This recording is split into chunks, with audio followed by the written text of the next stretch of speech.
করতে হবে। এইটার উপরে আমাদের ইনশাআল্লাহ ভবিষ্যৎ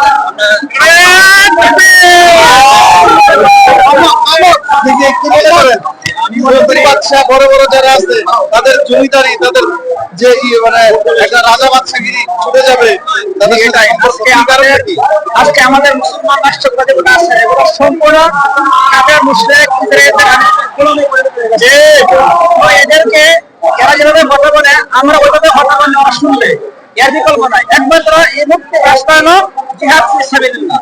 তো ওইভাবে আমরা কথা বলতে পারি তাহলে ওরা আমাদের কথা শুনবে, এছাড়া আমাদের কথা ওরা শুনবে না।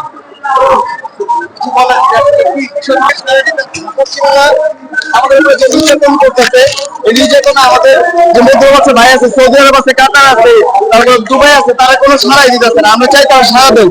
মুসলমানের রক্ত, মুসলমান আমার ভাই, মুসলমান যে জায়গায় নির্যাতিত নিপীড়িত আমার আমার আমার গায়ে আঘাত লাগবে, আমার অন্তরে আঘাত লাগবে। তাই আমরা চাইবো যে সব দেশ একত্রিত হোক, বিশ্ব মুসলিম ঐক্য করো, ফিলিস্তিন স্বাধীন করো।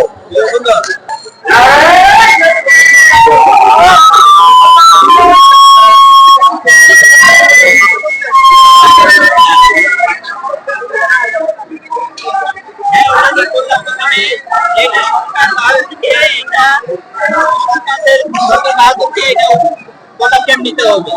এটা আমভাবে একজন করলো, আরেকজন করে, একসঙ্গে আরেকজন করলো, এটা না। এটা সরকারি ভাবে যদি হয় তাদের কাছে পরিপূর্ণ, তাদের কাছে সাহায্য পৌঁছাবে। ধন্যবাদ।